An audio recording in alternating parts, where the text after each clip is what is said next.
Hello, everyone, and welcome back to On the Curbs IndyCar.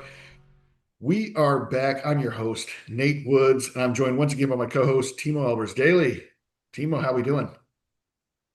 Doing good, thank you. A little bit like you there, somewhat out of sorts at the start there because we weren't expecting to be back quite this soon, and not with this episode. We were all prepped to do a season review, and then the last week happened, and instead we're here talking about all of the news. It's just news this time. There's no IndyCar races, no Indy Next race, no season Yeah, review. It's just news. yeah, this was supposed to be our season wrap-up, and it's turned into a week wrap-up, I think. Yeah, the 2025 season's had a bit of an epilogue off track, and The, we've got to take care of that first before we can even look back at the season as a whole. this is the first of what I'm guessing is probably going to be several silly season episodes. I did Oh, not I'm expect already a making the graphics up, whereas part two and part three. Don't you worry. it's we did not expect this much news to come out this furiously and this quickly after the season ended. And it started what, an hour after we recorded the Nashville Pretty much, episode? yeah. Yeah. As is true form, which makes me apprehensive about today for when we Yeah. finish recording. But It, that's just the deal we've been dealt, unfortunately, and we'll just have to deal with that as it comes that's along. right. And we'll just be back next week, and we'll get to the season wrap up in around November Yeah, time. I'm thinking then. yeah, probably. Yeah, yeah. Well, we got a lot to cover today because obviously this past week in IndyCar and Indy Next has been a busy week for us. I think immediately after we recorded the last episode, we found out that Will Power was departing Team Penske. Yeah, well, I was trying to keep track of everything. I thought, well, once we got to the third bit of news, I was thinking to myself, right, I'm going to have to write all of this down. So we're going to tackle these in roughly chronological order. And Yes. yeah, that was the first thing that we got. And not terribly surprising that we got the news, but at the same time, a little surprising just because imagine being with the same team for 17 seasons and Yeah. then you're not retiring, you're going somewhere new. And there was a lot of this in Formula One at the start of the year and last year when it was announced that Lewis Hamilton was moving from Mercedes to Ferrari. But that looks pale in comparison to the amount of time that Will Power has spent with Yeah. Team Penske. So it's quite the end of an era. And initially, I found it interesting that Team Penske said it was his choice to leave because, on the one hand, it seems a bit of a deflection from going, it's not us. It's despite what you've heard all season, it's not us, it's him. Yeah. Yeah. But on the other hand, when you're Will Power and you're one of the most successful drivers in IndyCar history, and you find out well before the start of the season, it felt like that your team that you've been with for the best part of 2 decades wants to essentially replace you with a younger model.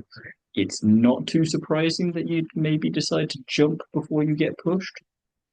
Well, I definitely have a theory on why he left, and We're that'll come up starting in early this week. Excellent. that'll come up in a few bullet points. Ah, okay, nice little tease. That's just a I, I tease. did I did think that in a season where until the last round he was the only winner, and at the end of it all was still the highest placed driver in the championship. It is a Mm. bit mind-boggling that, and again, we don't know if it may happen behind the scenes, but it's slightly mind-boggling that Team Penske weren't taking a good look at Newgarden and McLaughlin too, and thinking maybe we should do something with one of them, or we're not going to try harder to keep Will if he has let us know that he wants to leave, and what are we going to do to persuade him to stay?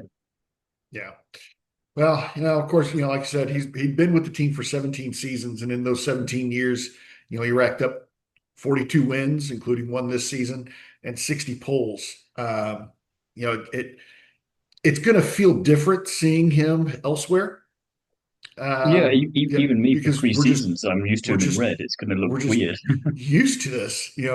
And yeah, uh, it'll be neat to see what he can do next year. But no, we haven't had a confirmation yet on who's taking that seat, but I kind of feel it's kind of a foregone conclusion, possibly. It would be a heck of a plot twist if it wasn't David Malukas. Let's put it like Yes, that. yeah, Um, like you say, we don't have official confirmation of that yet, but it would be a heck of a plot twist, like I say, if it would be someone else.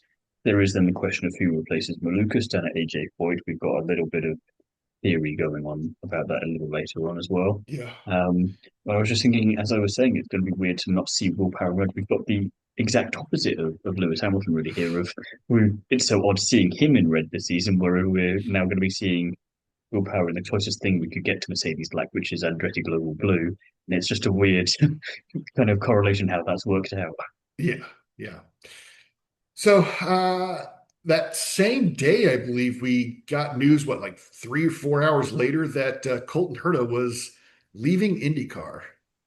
Yes, and you could hear the celebrations from your household all the way over here across the pond. So, Hey, uh, I am almost as big of an F1 fan as I am an IndyCar fan. And so, uh, I personally am really excited about what, Andretti and Cadillac can do in F1. Really, really looking forward to it. So, I still have to see Colton Herta at the track every week, but, you know, he's just not get, got a seat on the grid just yet, but yeah. I do have a theory on what they're doing there after a little talk with you, a little talk with a couple of other people, and it sort of makes sense, which is more than my usual theories do in my fairness before I preface it. Um, and it's that it's all but confirmed as well that he's going to be in Formula Two next season alongside his duties with the F1 team. And I think he's going to go and race with Prema, and that's going to be the start of a bit of a technical alliance between them and IndyCar. Interesting. Maybe they stick Okay. Dennis Hauger in the IndyCar team with Prema as part of the deal. We'll help you out. You stick a driver that we know is good anyway. You know him from your time in F2 and F3. You kind of be raced against him. You know what he's capable of. Everyone's a winner there.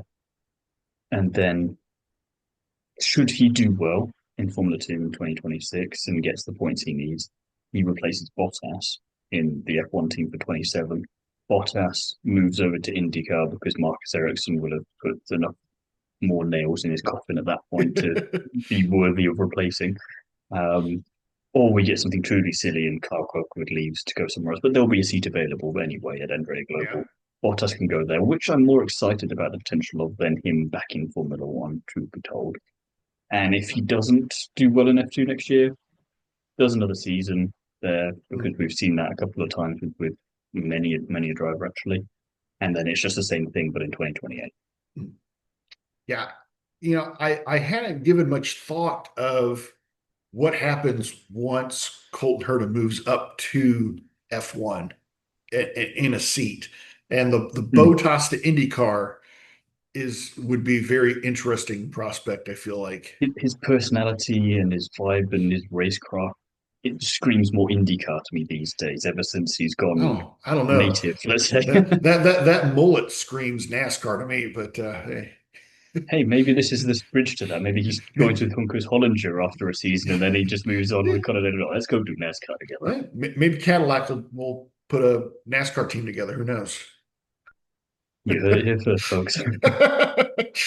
But one important detail that came out with Colton Herta going to F1 is that he is a test driver and not a reserve driver.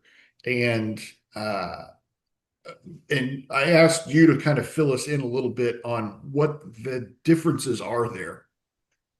Yeah, so in F1 we've got reserve drivers and we've got test drivers, and I can understand why he wouldn't be immediately in a reserve driver role, although that does raise an interesting question of who Cadillac will have as a reserve driver for next season alone. The key difference between them is a reserve driver is a driver like Valtteri Bottas this year for Mercedes, is to be there at every Grand Prix weekend. And should something go wrong with either of the two drivers that are racing for the team full time, he can then jump in and replace them for that weekend at a moment's notice. You saw that quite memorably last season when Carlos Sainz had appendicitis in Saudi Arabia. All of them, and before he'd been called up with on full time, jumped into the Ferrari, abandoned his F2 duties, which I think everyone was all right with, considering he got to drive Ferrari for the weekend in one of the most quick circuits on the planet. And he filled in for him and then was back out again by the time they went to Australia. Whereas the reserve driver, you're more often than not test driving older models. You're doing a lot of sim work. You're working a lot with the drivers into feedback and data and these sorts of things. And to continue with the Mercedes example there, we've got Bottas as the reserve driver there for this year. Then Frederick Vesti is the test driver. He's Formula 2 graduate. He's kind of in the ether of needing to be somewhere more permanent, but in the meantime, he's helping Mercedes out with all of their stuff behind the scenes. And that for Colton should help him get up to speed with everything in F1, barring the actual driving of an F1 car. Now, you can still have the test drivers do FP1 sessions to help gain super license points to get you in there. Alpine, Sauber, they've been doing that a lot this year with some of their drivers, or Laron being the most recent one, I think, in Monza. Um, and it's just a way to keep them fresh, but without the risk of losing a lot of points in a Grand Prix weekend, essentially. So the very next day, was it that we got Yeah, the we Colton had a little Herta? bit of respite then. It was a bit of waiting to see what was going on here. Almost 24 hours later, we found out that Will Power was moving to Andretti Global. Yeah, and slightly more surprising for me would be racing alongside Carl Cook. That bit's fine. And Marcus Ericsson. That bit was the most shocking bit for me, Yeah, that they hadn't found some kind of loophole in his contract. But we talked about where would Will Power go, and Andretti Global was one of the names that came up, but we weren't sure how much truth there was to Colton Herta rumors up to that point. sure. And we were looking maybe Aaron McLaren would be a good option as well. Nolan Siegel would be the driver to make way for him there. Chip Ganassi, you've got to think Kevin Simpson's potentially done enough to keep his seats, and Will Power would be an upgrade, but would be a little harsh on Kevin Simpson, I would think. Whereas with Andretti Global, there's a natural opening now, Yeah. and it both made a lot of sense and surprised us at the same time. Well, and my theory is this has been in the works more than Monday and Tuesday last week. I Oh, mean, yes, I'd be very surprised if that was the case. certainly, they didn't get the phone call that Colton Herta was leaving, and they're like, "Oh crap, we got to figure out who to fill this seat with." Oh, Will Power just became available. Let's call Hmm. him. I'm sure that call happened many, many months ago for Will Power. I mean that. I'm waiting for the behind the scenes documentary on that one. Yeah, I mean, they Andretti had to have known that Will Power was who they were going to tap. Will Power would have had to have known that the contract he was getting from Andretti wasn't going to. Uh, it was going to be enough to make it favorable for him to leave Penske. I mean, it was, we don't know the details of, you know, how hard was Penske trying to keep Will Power. We don't know if they were trying to keep Will Power, what that deal looked like versus Andretti's contract offer. But yeah, I mean, Will Power to Andretti Global's, I mean, that's going to be, I mean, it's almost like a lateral move for him, I feel like. I mean, It those machines are, I would say, just as capable as what Penske's machinery was this season. And somewhat more so at points, more crucially, so, considering some really, yeah. Penske season.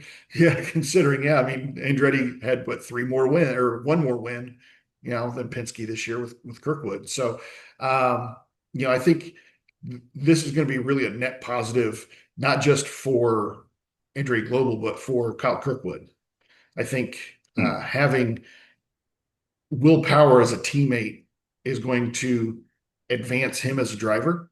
I feel like Kyle Kirkwood's there. I mean, we saw him, the first half of the season. We were kind of hard on him the second half of the season because he didn't He dropped follow off. through. He kind of dropped off. But I think having I mean, such a seasoned veteran as Will Power as a teammate. Uh, I mean, with his teammates at Penske, with McLaughlin and Newgarden, they're I don't know the best way to say it. They're capped out, I would say, in their talents. There was nothing more that they could learn from Will Power. Whereas, taking him to a team and even, I mean, shoot, even Marcus Ericsson can learn a thing or two from Will Power. If anyone could teach him, it would be Will Power, you'd think. That's right. So it was another interesting point of that was you know, Andretti just didn't say, "Oh, we've signed Will Power." Like they said, "This is our team for 2026."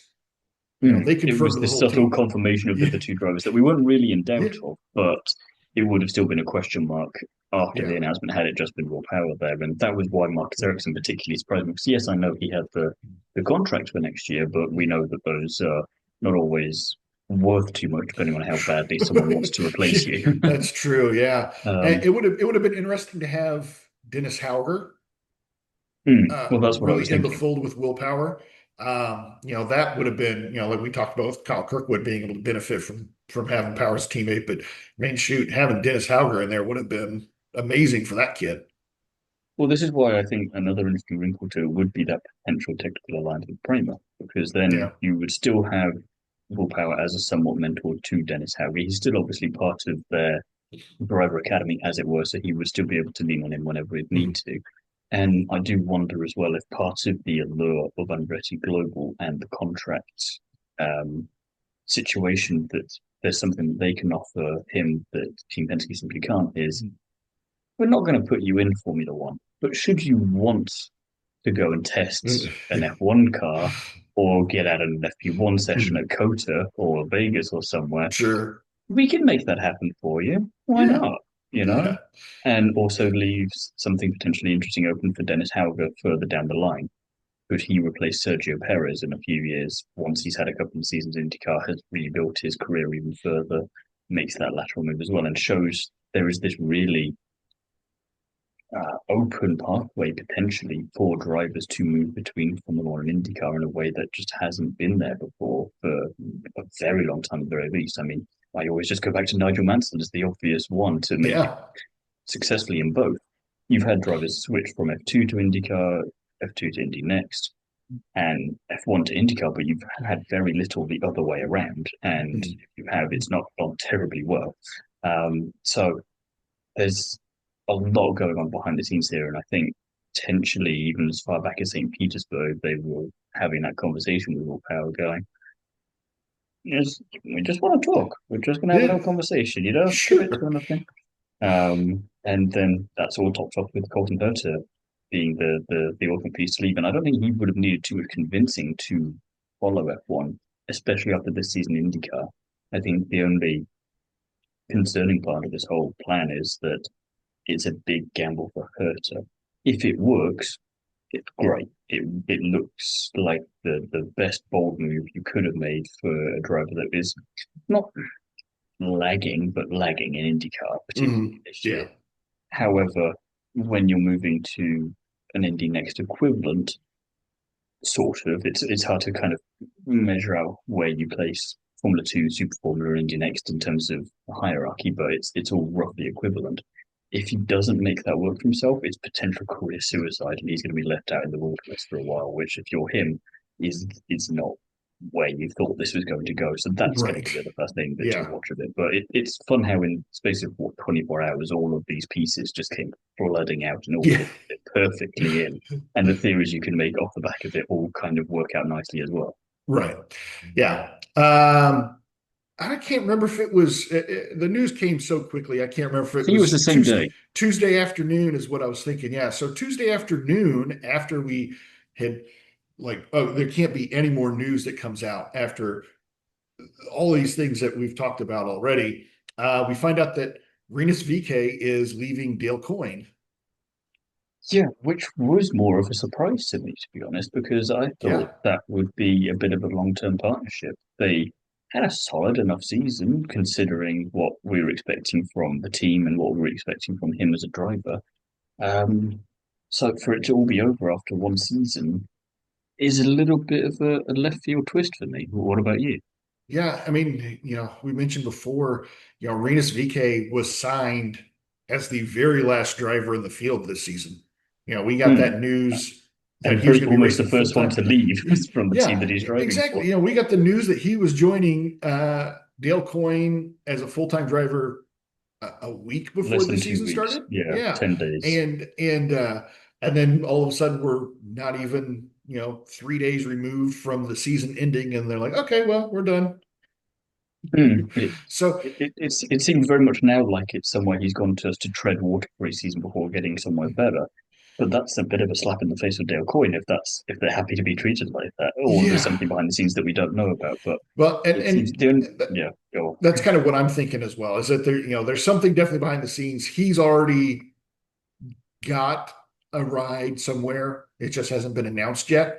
I mean, we know what Andretti Global's lineup is going to be, but they are the only ones that are 100% confirmed.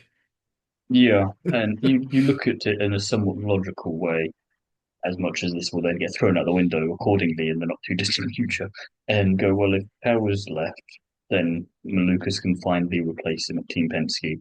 AJ Foyt, you would say, is an upgrade from Dale Coyne. It Absolutely, would make yeah. sense for a driver of VeeKay's capacity to slot in there and partner Mhm. Ferrucci, and that could be a very interesting lineup.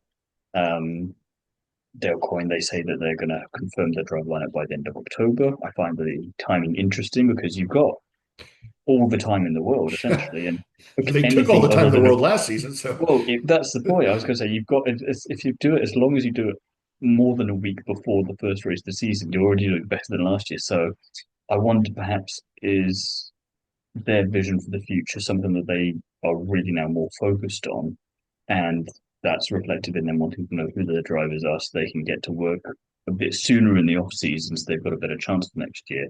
And if Jacob Abel's staying there, that'll be interesting. In what capacity he's staying there could also be interesting if they just fielded him for some of the races. Depends on some of the stuff behind the scenes there.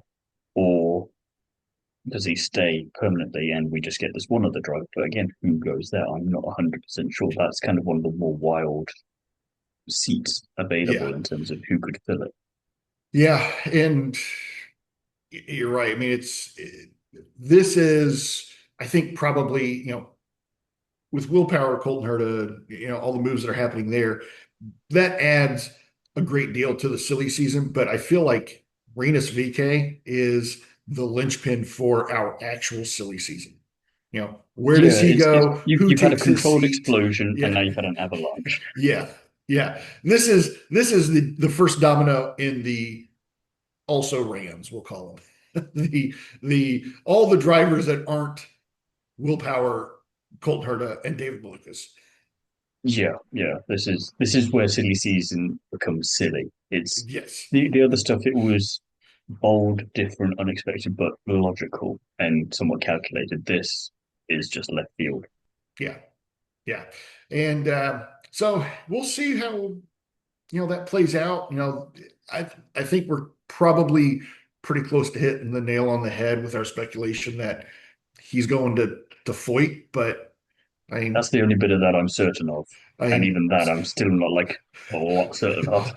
7 days ago we were not certain that that we wouldn't have dreamed that Power was going to Andretti. So Yeah, like we said, this is just another part of silly season. One non-driver piece of news that we ended up getting last week was the an update for the Canada race, the Toronto race, which is now not in Toronto. yeah. This one was interesting because I have my thoughts on it. You definitely have your thoughts on it. I'll Yeah. let you lead first, I think, because I had an idea earlier on in the season that I will want to revisit in a minute, but I want to hear more about this first because you seemed immediately just more in tune with all of what Yeah. was going on here. And I was just kind of curious looking through the window going, I'm not sure what I'm looking at. And you're like, what is this? What is Yeah. this mess you're doing? So, IndyCar announced that they were moving the Toronto race to Markham, which is, for lack of a better term, a suburb of Toronto, albeit 350,000 people live there, so it's a big city there, but 35, 40 minute drive from downtown Toronto. Um, when they first released the map, it was kind of overlaid over a couple streets, and so I immediately went to Google Street View, and I'm clicking my way down the street to try to find, what's this layout going to look like? What kind of features are we going to be running around? That does very And much just remind me of I don't have sim racing at home. This is the version of it I yeah, have instead. this Going is down Street this Viewer. version 1.0 of the This Markham is the Street demo Race. version. Yes. And uh, I personally think this track is garbage. Um, No, no, tell us what you really think, mate. there are a few interesting points in this track, but there was one point where you start clicking through Google Street View, and Google is like, we're not sure there's a street here. We've never sent a camera down it. It's like an alleyway to the bus station. And I think I sent you a screenshot Yeah, of it did look that like section it of was out in that the sticks somewhere. yeah, in this turn going into turn 8, it's like this access road back to the train and bus station, and it's like it's just Where is the sat nav fields, taking just me, like and why am I down here? swampland on either side. I'm just like, what are they doing here with this track? And so as I'm clicking through, um, turn 6. Um, on the inside of turn 6 as they're coming around, there's this huge Honda dealership right there. And so the more and more I started looking into it, I'm like Markham is the headquarters for Honda's Canadian unit. So they're headquartered in Markham. And of course, Honda being such a big player in IndyCar, being one of the engine manufacturers, it's almost like, is this here to appease Honda? Is this a a vanity race like what we see at Thermal Club? It is a race that's tailored towards a certain demographic because of XYZ. You know, there's been speculation in the past couple of years that Honda is ready to exit IndyCar as an engine manufacturer and go to NASCAR. Which would be Um, massive when you think about it. yeah, and Chevy's come out and said, we can't supply 33 cars, let alone 27 cars. So it would be if Honda announced that they were leaving the sport, it would really be detrimental to the sport as a whole because one engine manufacturer can't supply the entire field. And it takes years to develop a competitive engine to race in Hmm. any series. And, when Toyota announced that they were going to NASCAR, what, 20 plus years ago now, they did it right. They started in the lower leagues, they started in the truck series and moved up to Busch series, and then into NASCAR. Now they've got championships under the belt. And so, uh, you know, they built it right. When you're talking about being half of the field's engine manufacturer leaving, that's a real concern for the series. And so for me, I feel like this race is specifically to showcase Honda and um, and say, okay, we're in your backyard. We want you to stay so much. We're here to give you an entire weekend just to showcase you.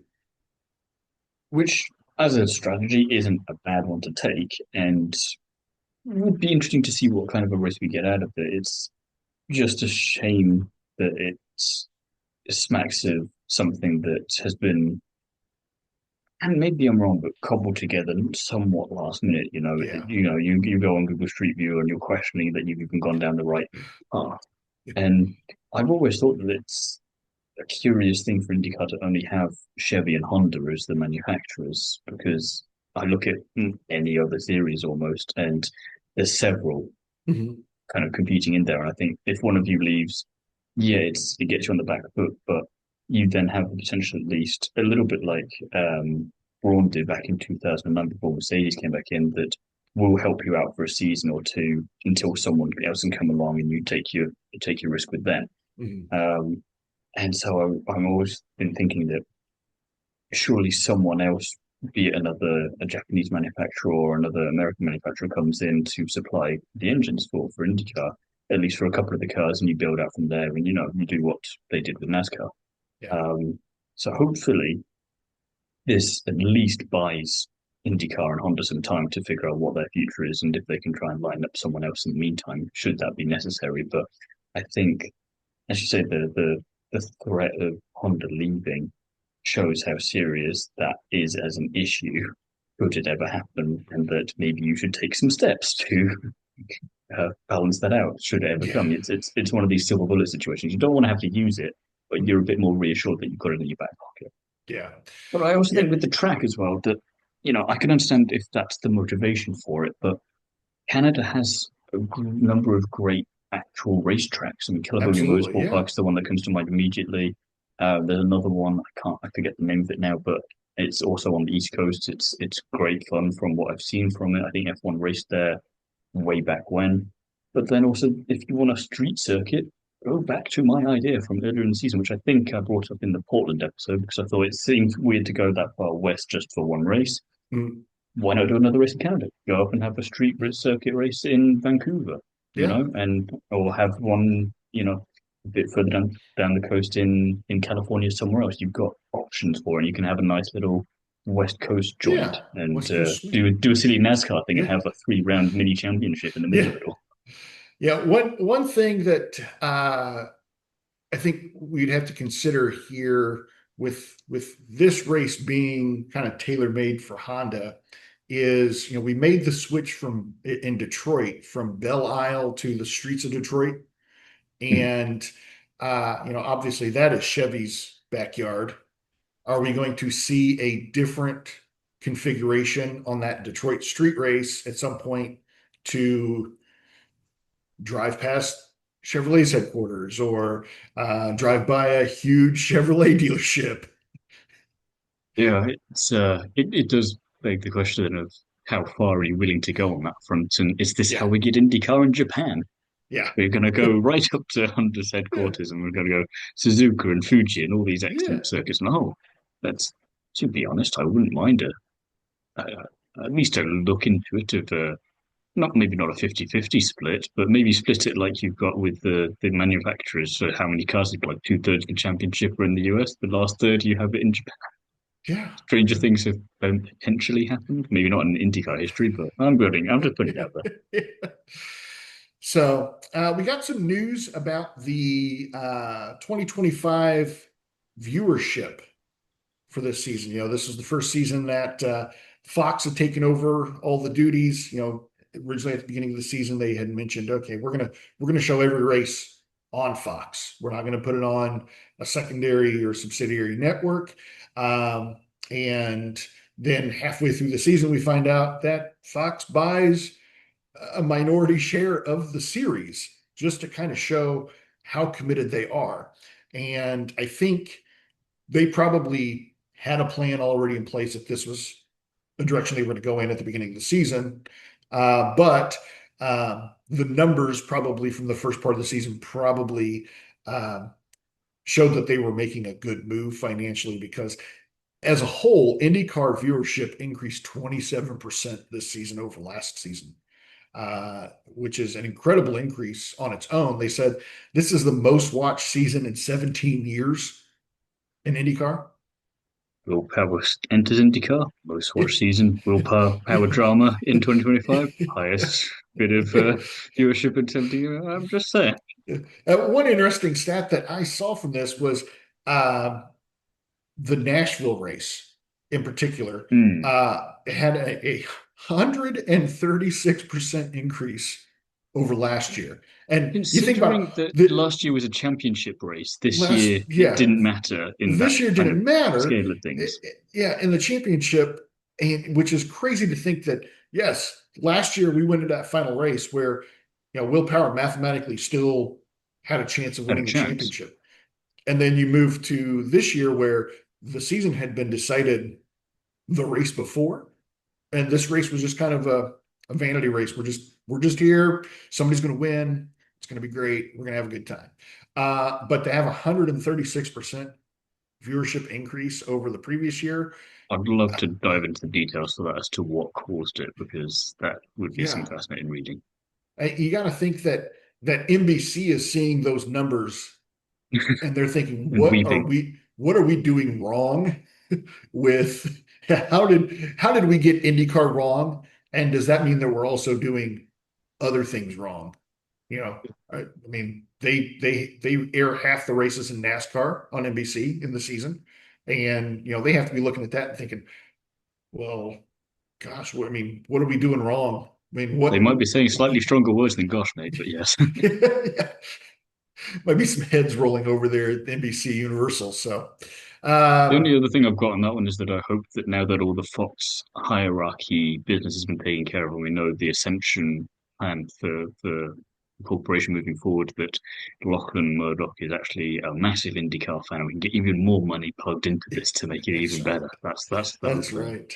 Yeah. Well, we had a good bit of Indy Next news come out Surprising this amount, more week. than I think we've had in the rest of the year Yeah, you're combined. right. Yeah, and we'll go chronological through these as well. Um, but last week we found out that Cusick Motorsports was changing their name to Cusick Morgan Motorsports, which was CNN. yeah, and I think kind of an interesting move. Um, I honestly don't know a ton about this team, um, but their team director Billy Morgan, who I know just casually through Facebook fan groups that we're both members of. Which I You did a double take when you first told me that and thought, surely not, but apparently yeah, true. yeah, and very, very well respected in the IndyCar community. Um, and he's been named as a new partner in the team, which is an interesting move. But also, in kind of the same breath, they announced that they're forming a technical alliance with HMD Motorsports for two cars for next season. Yeah, and in terms of what that means for a driver lineup across the board is unclear at the moment. This is where the driver market gets a little murkier in terms of Yeah. who does what for who and why and how that all pans out, especially when we've seen drivers come in for a few rounds, disappear, come back, maybe get replaced by someone else, Yeah. and not everyone that's a full-time driver then stays as a full-time driver. Mm. So it's going to be interesting to see what kind of deals are done there. I mean, we can talk about this maybe in another episode if we get the chance to have more than a week off before something happens again.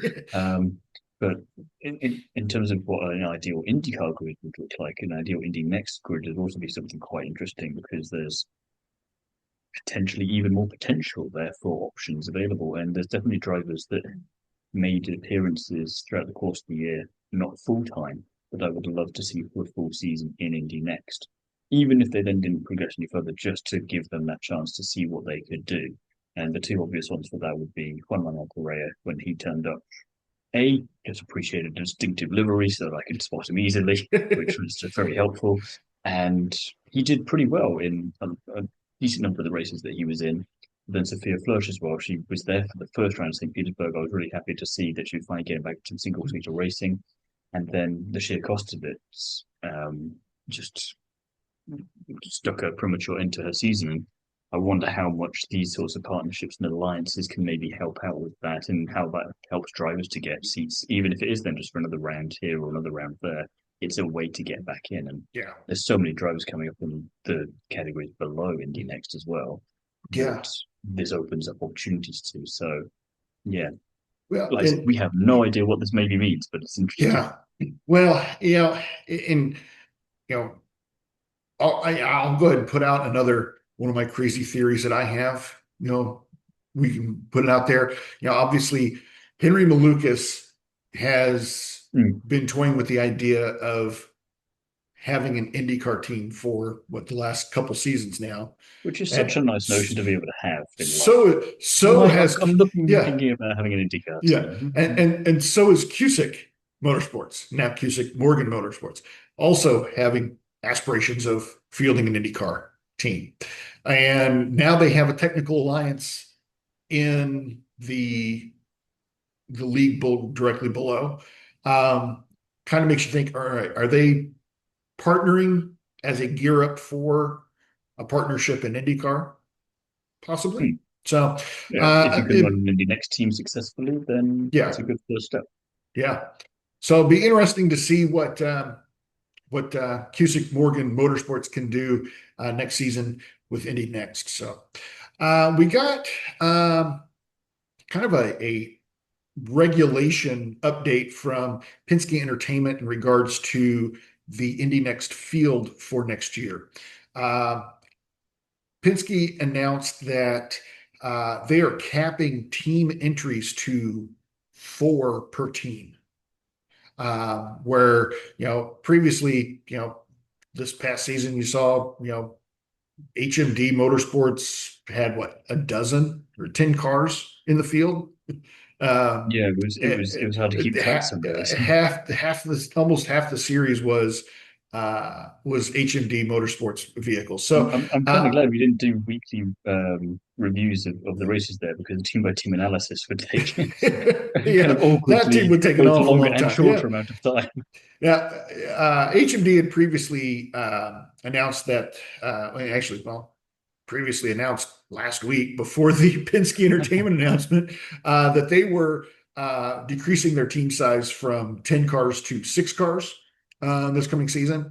And so now that they're only allowed technically 4 cars, um, Penske is allowing teams to have technical alliances, much akin to what we see in IndyCar, which is like what we see in a lot of other motorsports.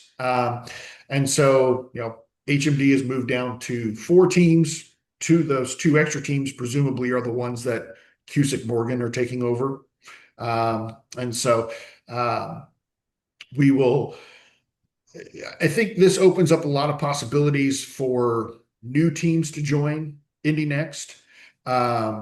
It's a, I, a relatively inexpensive series compared to other racing series, even junior league or second tier series, like F2, NASCAR Xfinity Racing, uh, Xfinity Busch Series. What I still call it the Busch Series, but those are expensive series to get into. They run longer schedules. The barrier of entry is much higher. I think this makes the barrier of entry for Indy Next relatively low compared to these other series. And so that's going to entice other teams to want to start up or move to Indy Next. Um, Well, it's but funny you say that because I think part of that, at least worth having a conversation about for the people in the organization, would be Prima. yeah, yeah, it'd be a good home for them for sure. I'm kind of surprised they didn't start there. I mean, we talked about earlier, teams. If you Uh, either build up and then enter IndyCar, or yeah, maybe have one in both, because then you can yeah, figure it that way. It was ballsy to go straight into IndyCar, but yeah. we didn't necessarily anticipate they'd have this amount of struggle with it. And if they did go into Indy next, maybe that is then where a partnership with not necessarily Andretti, but with someone else comes into play as well, or going, will help you a lot in the IndyCar. You can then focus more on the fundamentals down in Indy next and build up things that way. And with an eye to it being a short to medium term Yeah. partnership where we can then let you go off and hopefully do well then when we go Yeah. away again. Yeah. One other thing that came out with Penske Entertainment's announcement was that they're capping the field size to 24 cars, which is Hmm. uh, either 2 or 4 more than what we had for this season. I can't remember if we were at 20 or 22 was a field cap. I lost track, to be perfectly honest. All I know for certain is that we get 2 more cars there than we get in Formula Two, and six Yeah. less than we get in Formula Three. So it's that nice middle ground. Yeah. And 24 is a decent size, I think. It's what I'd like Yeah. F1 to be as a field size. And I think if I can be happy with that for Formula One in my mind, then I can definitely be happy with that for Indy next. Yeah. Yeah. One other bit of news that came out, well, 2 more bits of news came out. We found out that Myles Rowe has been re-signed with Able Motorsports for 2026. Um, he, of course, had a great season. Was the top finisher for Able Motorsports. Had 2 wins on the season. Uh, And his rookie season as well in the yeah, series on top of yeah. that. And It- great to see him back. I think, um, I might have mentioned it in the last episode, but I wouldn't be surprised if we find him as an entry on the 500, Indy 500 list this coming year. So, yeah, it'd be neat to see uh, him come back. But we also found out yesterday. I think this is the latest breaking news that we've had out of all I was so glad. I mean, this is why I'm apprehensive about today because we got this yesterday. I'm like, oh yeah, no, what's coming next? yeah. Juncos Hollinger Racing is coming back to Indy next for 2026 after being out this last season. Yeah, it's an interesting move because it's not uncommon for us to see teams come back, but I don't think we've seen too many of them come back that quickly. So I Yeah, wonder what's changed in the last 12 months or less to inspire this return. But I wonder how much of that also has to do with what we were just talking about with there's 24 cars in total. You can only have 4 cars per team as a maximum. Technical alliances are now allowed. Maybe that just, like you say, would entice people to come in. And it literally has done so immediately by the looks of yeah. things in terms of how it was presented. Yeah, and I think probably, my guess is that they have assets sitting there in their shop from the 2024 season. We haven't seen any updates to the vehicles. Maybe they tried to sell equipment this past season. It didn't happen. And so they're like, well, we have these vehicles. We might as well put them on track. Is Stingray Rob going back down to Indy next? I doubt it. I, I I'm would just see saying, it might do it might do him some good. I would see the Rob family. I would have if Stingray Rob was moving back to Indy next. Uh, I'm sure his father would have bought those assets from Hunkos Hollinger instead of Hunkos Hollinger moving back. So, uh, Uh, but it'll be nice to see them back on the grid as well. Kind of filling out this new and a potential 24. pathway up into IndyCar as well. Then, if you do Yeah, well with them, maybe they'd yeah, be because it's the benefit of going. We have an IndyCar team. We don't do badly. We don't do brilliantly, but we don't do badly. So if yeah, you want to come in, it's maybe a more affordable option if you're one of these drivers that's there's more talent than money behind you. And I yeah. don't mind that. It's akin to F1 in that sense of a seat with Alpine is a seat in F1. Let's just not focus too much on the fact that it's with Alpine, but you've got a That's seat right. in F1, and you can hopefully prove yourself from there and maybe get a bit of attention. Because if you can get a good result in a Juncos Hollinger car, then people will take notice of you in the way that people would take a notice maybe of Rinus VeeKay, as we were talking about earlier. It's the only Yeah, reason we could see him leaving is if he's been enticed by one of them higher teams. yeah. So I think that pretty much wraps it up for the news that we've had for just the last 7 days. I'm sure that, it's 7 o'clock a.m. here in Indianapolis right now as we're recording this. I'm sure within the next five So hours shove that until 12 your time before something happens. we'll have some more news that comes out. But we promise we are going to get you a year in review episode out maybe next week, unless Before we 2026 starts. before 2026 starts. We're going to get, and who knows, we might get a whole other host of IndyCar news that comes out this week where we have to do another week in review Oh, episode. as So, much as you may have thought I was jesting earlier about making the graphics for part two and part three, they are very seriously being made. So don't you worry about that. That's coming, just in case. well, very good. Well, we appreciate everybody that's tuned in and listened, and we will join you guys again soon.